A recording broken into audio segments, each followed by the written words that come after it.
హైవేపై ఎవరి దారిన వారు వెళ్తున్నారో ఉన్నటువంటి వరుసగా 8 కార్లు, 2 బస్సులు, 4 లారీలు పరస్పరం ఢీకొన్నాయి. సినిమా సీన్ తలపించే ఈ ఘటనతో భూకంపం వచ్చిందా లేకపోతే మరేదైనా జరుగుతుందా అని అక్కడ రోడ్డుపై ప్రయాణిస్తున్న వాహన చోదకులు భయాందోళనకు గురయ్యారు.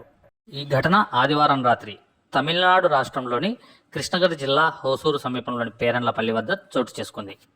బెంగళూరు చెన్నై ప్రధాన హైవేపై ఈ ప్రమాదంతో బెంగళూరు కృష్ణగిరి హైవేపై భారీ ట్రాఫిక్ జామ్ ఏర్పడింది. కిలోమీటర్ల మేర వాహనాలు నిలిచిపోవడంతో ట్రాఫిక్ పోలీసులు రంగంలోకి దిగాల్సి వచ్చింది. రంగంలోకి దిగిన ట్రాఫిక్ పోలీసులు వాహనాల రద్దీని క్లియర్ చేయడంతో ప్రస్తుతం ట్రాఫిక్ యథావిధిగా కొనసాగుతుంది. అయితే ఈ ఘటనకు ఓ లారీ బ్రేక్ ఫెయిల్ కావడమే కారణమని ప్రాథమికంగా పోలీసులు నిర్ధారించారు. ఈ ఘటనపై కేసు నమోదు చేసుకుని దర్యాప్తు చేస్తున్నారు. కాగా ఈ ఘటనలో ఒకరు అక్కడికక్కడే మృతి చెందగా మరో 12 మంది తీవ్రంగా గాయపడ్డారు. అందులో 7గురి పరిస్థితి విషమంగా ఉన్నట్లు సమాచారం.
அதான் லைட்டா மூவ் பண்ணா ஜாக்கி ஏத்தி இருக்கு.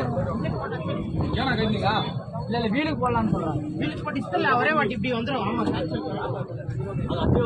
இது உள்ள பண்ணா அது போட்டோ ஜாக்கி ஏத்தி மாட்டி ஏத்திக்கிறாங்க மாட்டி ஏத்திக்கிறாங்க. அது வச்சிட்டாங்களா? ஓகே ஒரே நிமிஷம் பேசணும்.